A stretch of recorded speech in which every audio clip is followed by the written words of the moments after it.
and welcome to another lecture of the course Aquaculture. Today we are going to talk about intensification of aquaculture practice and its impact on the environment. We have talked a lot about what kind of benefits are offered by aquaculture practice, why aquaculture is important, what is its role in food supply, or you can say the significance of aquaculture as a food production system. Why it is so important to carry out aquaculture practice for feeding the ever increasing human population. So, all this we have discussed in detail in many of the previous lectures. So, we know that in general or broadly, if we want to speak about aquaculture benefits, then we can say that it generates employment, especially involving marginalized people, and in remote areas where there are less opportunities for employment. And it also plays very significant role in producing highest quality animal protein diet, animal protein, at relatively cheaper prices. So, abundant food supply or abundant food production is provided by aquaculture, and that abundant food production is not of any bad quality or average quality, that is of excellent quality, having one of the finest characteristics of animal proteins that we have discussed in detail in previous lectures. And not only this, but it also ensures the sustainable supply of the food being produced, and the quality as well as abundance of that food to all sections of the society, to all sectors of the society, even right from cheaper prices to higher prices, you can get one or the other aquatic product having excellent nutritional profile as human food. So it has contributed a lot. In fact, we can say that we have discussed again earlier that we can say that it has contributed a lot in controlling or minimizing or improving the condition on hunger and malnutrition across the globe.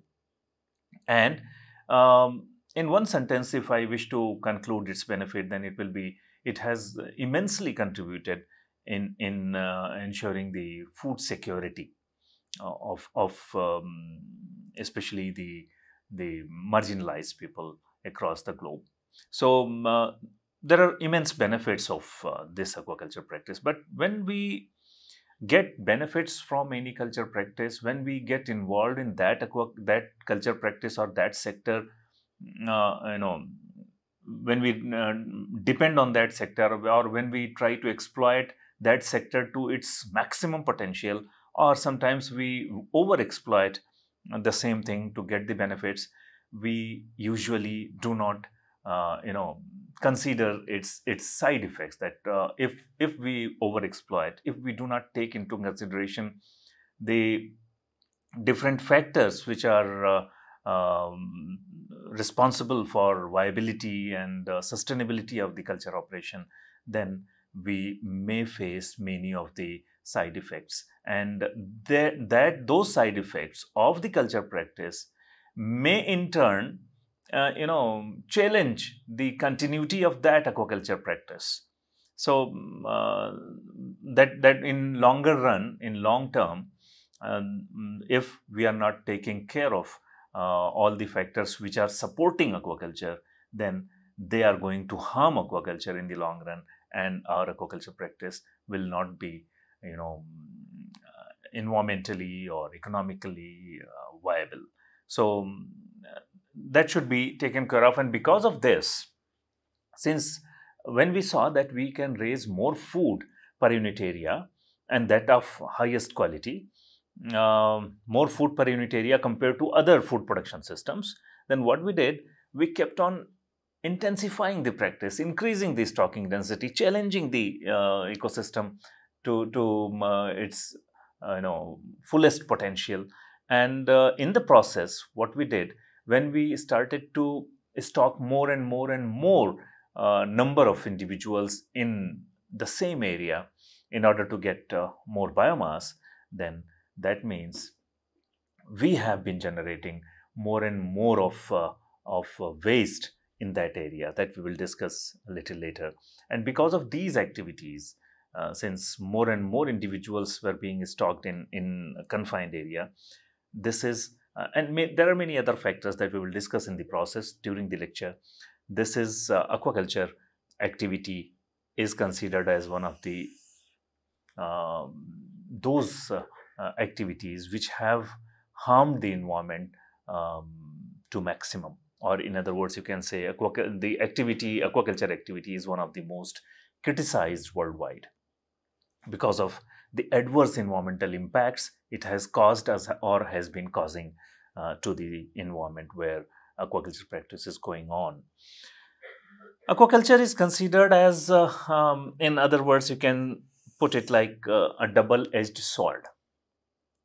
In my previous lecture also, I discussed on this, that whether aquaculture is sustainable activity or not, whether we can go away with this practice, we may stop doing this practice, and we do not have any adverse impact on our lives.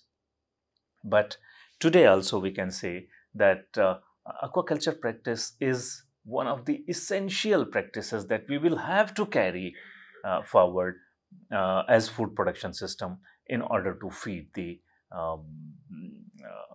growing population of the world, and in achieving the food security also, and all the benefits that we have discussed um, previously. So that is a kind of double-edged sword. We are getting benefits from aquaculture, but there are side effects also if we are not doing the practice scientifically, if we are not managing that properly. So this is because it has not only tremendous benefits for the humanity, but also great repercussions to the environment that we have just discussed. With or without valid arguments, aquaculture has been accused to be the cause of many environmental, social, economic, and inclusively aesthetic problems. So sometimes you have the valid argument, sometimes it's just a kind of what people are saying, and what you can imagine that, okay, there may be some kind of problems because this food sector is growing. So arguments may be valid or invalid, but the fact is that there are concerns regarding its sustainability, and when we are intensifying the aquaculture practice, then it is going to impact the ecosystem, the environment adversely, because we are going to include more number of individuals in an area which is not supposed to house that number of individuals. We are increasing number of individuals, then we are taking care of the water quality by managing it. We are providing more food, we are providing many of the chemicals for taking care of the health of the individuals or fishes. So there may be many arguments on that, but the fact is that if you are intensifying aquaculture practice, then there will be an adverse impact on the environment. Ecosystems are not always as fragile as could be considered. Instead, they have remarkable capacity of resiliency, and maintaining the fundamental ecological and biological processes. Ecosystems will continue to recycle and distribute energy. When we are talking about resilience of an ecosystem, in fact, if you are dealing with the natural ecosystem, even then, there is, you can understand it in a way like when we are talking of any ecosystem, there is a specific, floral and faunal composition of that ecosystem. There is a specific carrying capacity of that ecosystem. the flora and fauna in that region, particular region, are in a particular ratio to each other. There are sometimes these ratios sometimes change seasonally, sometimes annually, but there is certain limited range of these ratios that, okay, which type of animal, which type of group of animals will be in what number, what biomass. So if we do not disturb that number, if we do not disturb other fauna or flora which are there in the ecosystem, which are necessary for natural functioning of the ecosystem, then process is good. But here we are not doing that. We are in fact altering the entire components, entire composition, but because we are targeting only one or two or three candidate species for raising in that ecosystem. So, and if we are not using the natural ecosystem, if we are not using the earthen ponds, then the problems of resiliency or other things for that ecosystem, that also may be questioned. So it depends on what kind of culture systems we are using, what kind of ecosystems are being included in the process, and whether the aquaculture activity that you are taking, to what scale you are expanding that practice, and how you are managing the kind of wastes or effluents or other things produced by your aquaculture systems. So all this can be impacting the environment. So maybe if you are managing the aquaculture practice properly and scientifically, then the system will not be impacted to extension of damage. But that usually doesn't happen when we go for intensification. However, irreversible damages have been already caused due to inadequate management of the activity. That's what I was talking about, that if we are not having proper management measures, then that is going to impact adversely the overall environmental health. Now, broadly, if we see that how aquaculture can harm the environment, what we do and what kind of factors are there which can impact adversely the environmental conditions. So we all know that waste products are produced in aquaculture in large amounts. For example, if we are stocking large number of fishes, large number of aquatic organisms within the pond, then there will be large amounts of fecal matter, leftover feed. You are feeding them, continuously, and dead organisms will also be there in that system. So the amount of waste that will be generated, that needs to be managed properly. Otherwise, it is going to adversely impact the system, because many of these things are going to be there on a daily basis. Fecal matter, leftover feed, and other things. That is a continuous process. And if your system is not resilient enough to take care of all these things, then that is going to adversely impact the entire ecosystem and the environment.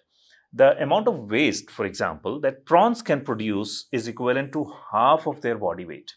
So you can imagine that how much waste is generated. Not only prawns, but there are many other fishes, and especially if you are going for carnivorous aquatic animals, then you will have to provide more proteinaceous diet and other things. So there are a number of factors that can contribute towards waste generation in aquaculture. A variety of chemicals are used. In fact, when you are intensifying, say for example, if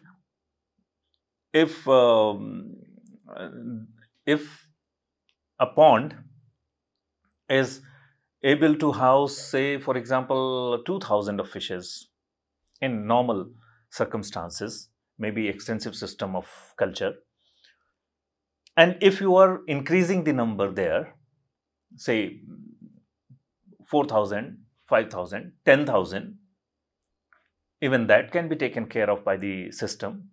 But if you start increasing it, say for example, you went on to increase it to 20,000, 25,000, 30,000, then what will happen? You are increasing the number in the same unit area. That means they will be the overall impact. I'm not going to discuss all the impacts that will be on the physiology of those individuals which are being stocked at a very high stocking density in the ponds. But one thing that you can understand very easily is that all the individuals in such kind of system where stocking density is very high, they will be under stress. And when they are under stress, that means they are more prone to disease occurrence. So sometimes we don't identify disease in the pond, we don't find any disease, we are not looking for any kind of disease in the pond in intensive culture, or when we have increased individuals to very high stocking density. But as a prophylactic measure, you can say, we include antibiotics or other things, disinfectants and other things in the pond, or in various ways of feed you can use other ways. So we give them a lot of chemicals even without noticing whether they are required or not, just anticipating that they are there in the high stocking density, so they may be under stress and they may get disease. And when such kind of thing happens, then controlling any kind of disease in especially microbial in water becomes very difficult, and our population, fish population or shrimp population may die. So we may face loss because of, for the fear of that, we just give on chemicals. More and more quantities of chemicals are being dumped into for one reason or the other. Now, there are a lot of plastic products that are being used in a number of ways in aquaculture, and we all know nowadays about microplastic pollution. So the plastic products which are used in different ways, you can count it, right from nets, floats, cages, many things, containers, or any other thing, carrying your feed, preparing your feed ingredient, the equipments you will use. At number of points in the aquaculture practice, you will find that plastics are being used throughout the process. So there are many uses of plastics in the aquaculture activity, and ultimately we are not using that grade of plastic which may not be causing harm to the environment easily, but the kind of plastics which are being used, they may lead to microplastic pollution, and they are in fact leading to microplastic pollution in many aquaculture practices.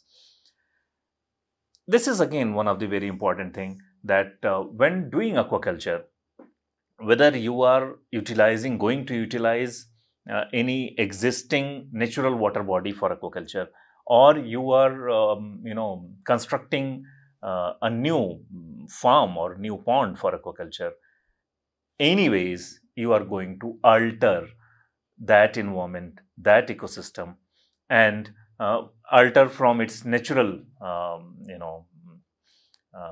process, and in many cases you are going to destroy that natural environment or natural ecosystem. So destroying any natural ecosystem, we all know that how a habitat or an ecosystem as a whole, how that can harm many other living beings, or you can say how that can be detrimental to biodiversity at a large for that given area. So a very famous example, or which is concerning to many environmentalists, is about mangrove forests. We know that in many parts of the world, these mangrove forests are being occupied by human beings for one or the other reasons. So, and we all know the immense benefits of mangrove forests. In fact, in India also, we have noticed that the coasts where mangrove forests were there healthy, those coasts were not having adverse impacts of tsunami many years back when tsunami struck, the tsunami effects were not that detrimental on those coasts where mangrove forests were there, and it was very detrimental on the coast where mangrove forests were destroyed. So there is whenever we start doing any kind of interference to the natural ecosystem, we are going to face the wrath of the nature in one way or the other if we are not managing the factors properly. Water pollution is one of the major concerns. Then destruction or alteration of natural ecosystem. After that, water pollution is one of the major concerns in aquaculture. Again, very important issue, very important issue. The concentration of nitrogen and phosphorus are increased in the water, leading to oxygen depletion and eutrophication, especially in aquatic environment that are receiving such aquaculture effluents. So when we are doing aquaculture practice, we are adding contaminants or materials which are not natural components of the water. We are adding such kind of components in the pond. So we are altering, we are polluting the aquatic environment of that pond in order to raise biomass or aquatic biomass or fish biomass. But in you must have seen that many of the aquaculture farms, they usually have now inlet and outlet facilities.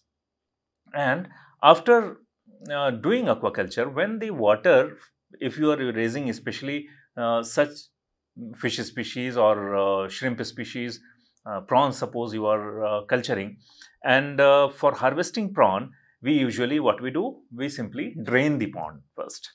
So when you are draining it, I have told you that how much waste is produced by the prawn, and what kind of feed and fertilizers and manures you are adding there. And when you are releasing the drugs, when you are releasing the water from the prawn farm, which is having load of chemicals to the nearby areas, then what will happen? That is going to alter or destroy the entire surrounding or ambient environment. That is detrimental in many aspects. So I'm not going to discuss all those in detail here, but that is going to destroy many things. The aquaculture effluents, if they are going, even that is detrimental to groundwater, fresh water, which is to be utilized by the people for drinking purpose in the coastal areas. In cage culture, such problems may become more pronounced with long-term adverse impacts on the surrounding aquatic environment. So sometimes in cage culture, we become more casual in taking care of the environments. We say that, okay, whatever you have to dump, the bigger water body where cages are installed, that is able to take care of. But that is able to take care of up to certain extent. And the kind of chemicals or inputs you are putting in. And if you are doing it in the same area again and again and again, then that may be leading to alteration of that entire environment of that area, and that may alter the floral and faunal composition of that area. Aquaculture expansion is inevitable and likely to increase rapidly, but given all the adverse impacts on the environment, again I have to say, and if you go to see the figures or production figures or the kind of beneficial points that aquaculture offers, this aquaculture activity is not going to stop for next many years. Here it is written for the next 40 years.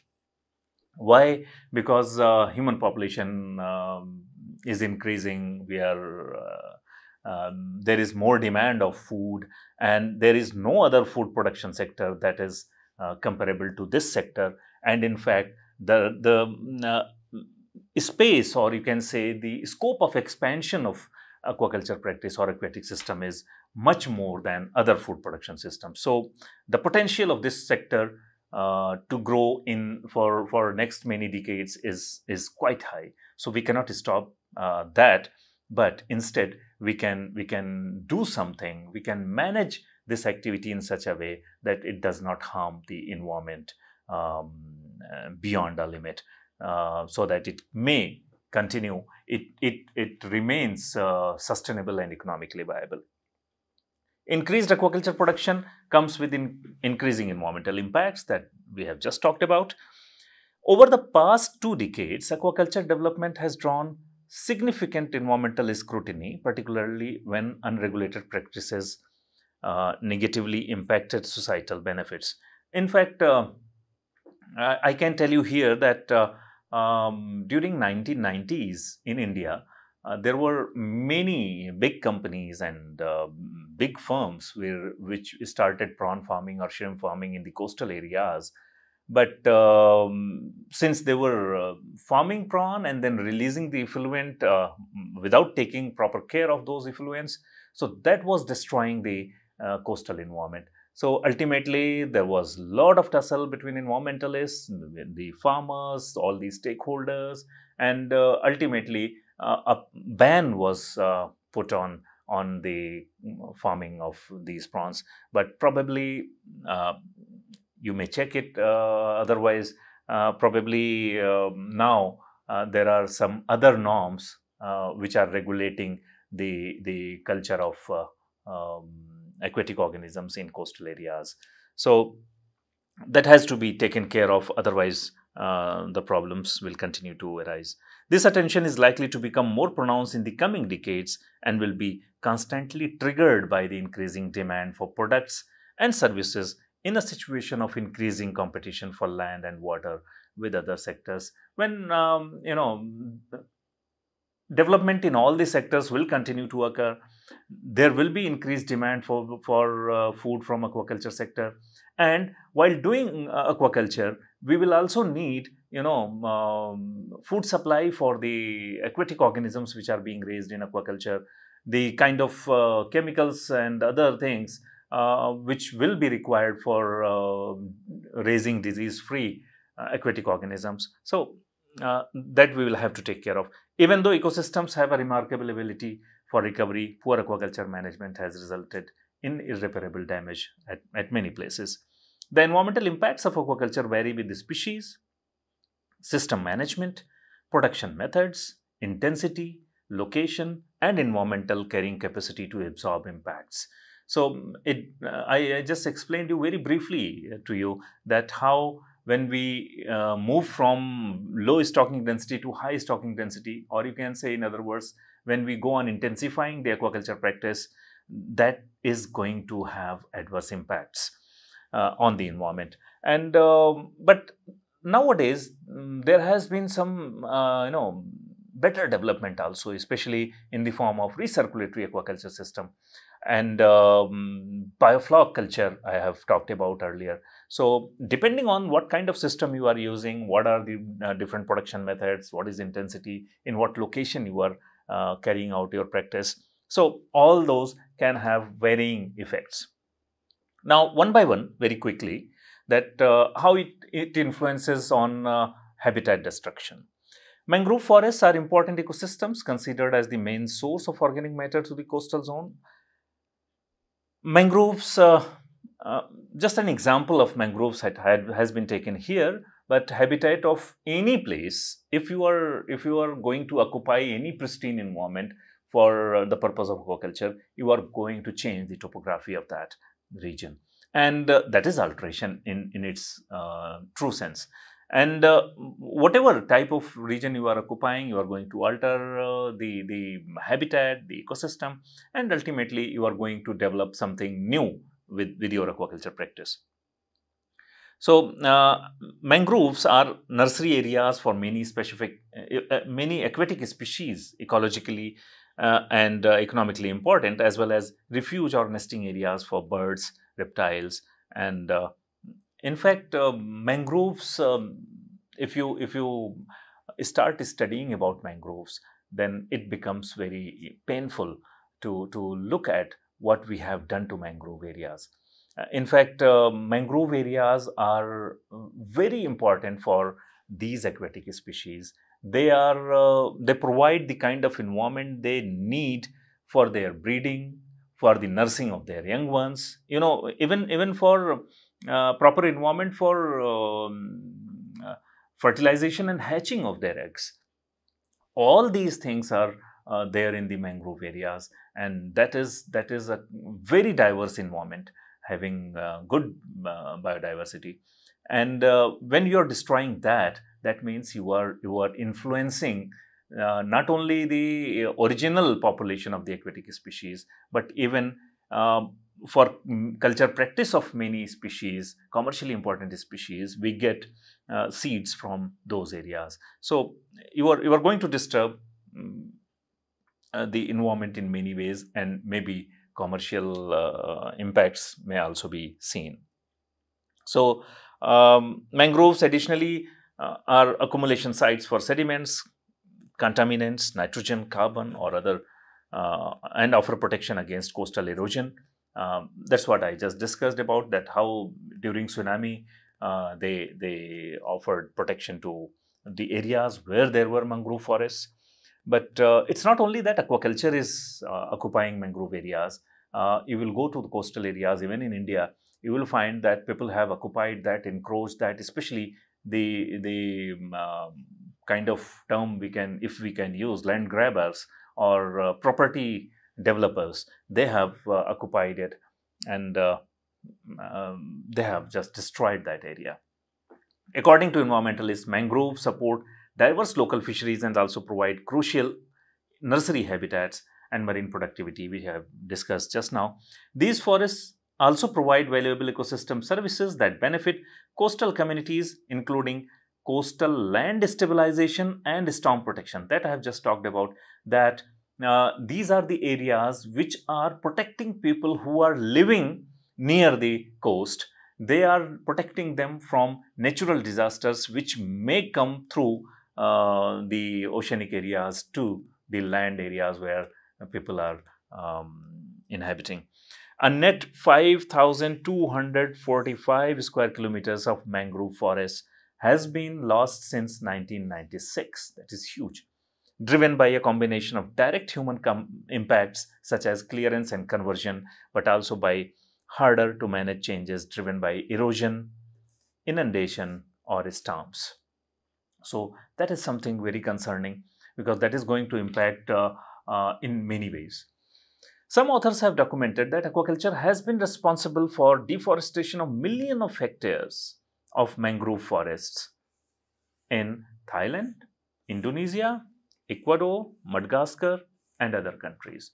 So there are concerns in these, especially in these countries, because of loss of mangroves due to aquaculture, and you will find many literature on the how mangroves have been destroyed by aquaculture practice in these countries.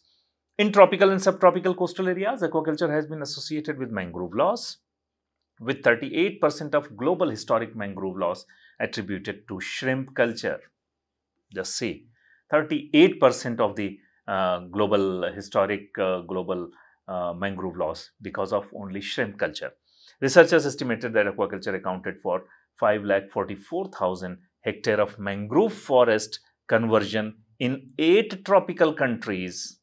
5,44,000 hectares of mangrove areas in 8 tropical countries only, that account for 83% of the world's total shrimp production.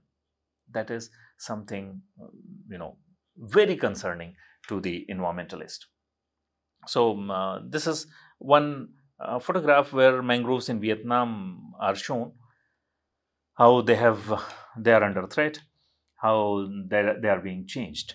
Loss of biodiversity, although aquaculture has been proclaimed to a solution to avoid overfishing. In fact, aquaculture, the existence of aquaculture is based on that we should protect our natural population, natural diversity, so we can produce through aquaculture by rearing them in captivity. But it has contributed more or less proportion to the fisheries collapse. Fisheries collapse in many sense, like as I was telling you, that when you are releasing the used water, when you are impacting the surrounding environment in one way or the other, then you are destroying the many other species, population of many other species. That is just one example. Fishermen who work in places near the aquaculture farms argue that contamination produced by farms has decreased the population of aquatic organisms, and in consequence their volume captures. Sometimes fish population is not directly affected, but their food organisms are affected, and when their food organisms are affected, or if water quality is affected, then their feeding as well as their survival or their tolerance to the conditions, that is also affected, and ultimately that may lead to poor fishery. Additionally, another problem of similar magnitude is the extremely high aquaculture's dependence on fish meal and fish oil. That is again something, how aquaculture is destroying the other populations of living beings or of aquatic organisms especially. In fact, the use of fish meal, if you compare from 1980s to recent years, then earlier it was probably near 10% or so. Now about 30% of the fish meal is being utilized to prepare fish feed. So that is demanding the capture of other fishes from one region or the other in order to prepare fish meal. So ultimately that is impacting the other population. Fish meal and fish oil are important feed ingredients in aquaculture that we have talked about earlier, and its global use has significantly increased despite several developments done in feed industry to lower FCR. I'm not going to discuss it again. We have just talked about in previous lectures. Large quantities of fish collected from for the production of fish meal and fish oil have contributed to excessive fishing pressure on some fish populations with potentially detrimental implications. There is scientific agreement that fish populations are rapidly depleting worldwide, and some argue to instead use it directly for human consumption, and that is very valid argument. I discussed about Naylor's argument in her paper published in Nature, probably in 2000, where she talked about how we should avoid using fish meal in the fish diets, and instead we can directly feed those fishes which are being used for fish meal to needy people in different poor countries. The unintentional captures across various life stages creates cascading ecological consequences that can destabilize the entire aquatic ecosystem. So, while doing aquaculture, you may be using traps, you may be using nets or other things. So, intentionally or unintentionally, you are killing not only other fish species but many smaller organisms, maybe many invertebrates or so, which are unintentionally being killed. It has been estimated that for each million of shrimp post larvae farmed, 4 to 7 millions of other organisms are killed by trapping in the nets of farm's inlet. So that was just an estimate to let you know that how it is harming the environment.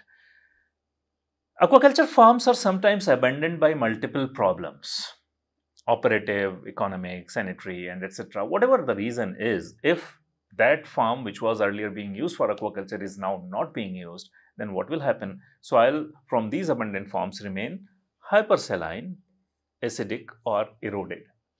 Therefore, these soils cannot be used for agricultural purposes or unusable for long periods of time. If you are going to use that, then you will have to wait for a very long period of time. You cannot use it right away. In addition, the application of lime and other chemicals that you use during aquaculture practice to treat the soil and also modify its physicochemical characteristics, which can be detrimental to that region. So that was about salinization. Now, pollution of water for human consumption. Although few studies have been conducted in relation to this topic, there are some signs indicating that inland aquaculture has been responsible for the deterioration of water bodies used for human consumption.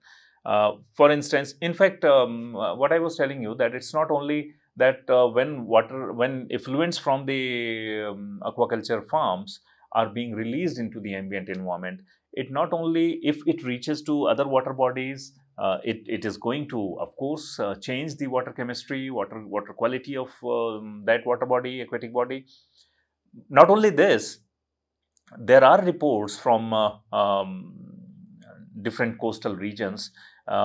In fact, while raising concerns about these aquaculture farms in the coastal areas, people have reported that even groundwater is being affected by this discharge, huge discharge of the aquaculture farms, and they are not getting fresh water for drinking also from the groundwater, from the underground. So that is impacting not only the other aquatic water bodies where these effluents are going, but even underground water may also be affected. For instance, preliminary calculations reveal that an intensive aquaculture system farming 3 tons of freshwater fish can be compared in respect to waste generation to a community of 240 inhabitants. Aquaculture effluents can be released in a number of ways, and they can be diverted to, ultimately they go to some kind of water body or some other place. Wherever they are going, if they are untreated, they are going to cause damage to that environment. Eutrophication and nitrification. Eutrophication of or organic enrichment of water column is mainly produced by non-consumed feed, especially due to overfeeding, leaching of aquaculture feedstuffs, decomposition of died organisms, and over-fertilization. Research shows that the farmed organisms retain only 20 to 50% of the total nitrogen supplied in aquaculture systems as biomass. In fact, eutrophication problem or nitrification problem is quite considerable in the aquaculture farms. And if you talk of the effluents and other things, then that can adversely impact to other environments also. The remaining nitrogen enters the water column or settles in the sediment before being discharged into the surrounding ecosystems through effluents. So it's only the management part, if the scientific management is there, if you're taking proper care of all the factors which are influencing the environmental health, then the aquaculture may remain sustainable. This excess nitrogen discharge leads to multiple environmental impacts, including phytoplankton bloom, sometimes toxic like red tides, death of bottom-dwelling organisms, unpleasant odors, and the spread of pathogens at discharge sites. In fact, the entire composition may start changing. The faunal and floral composition may start changing.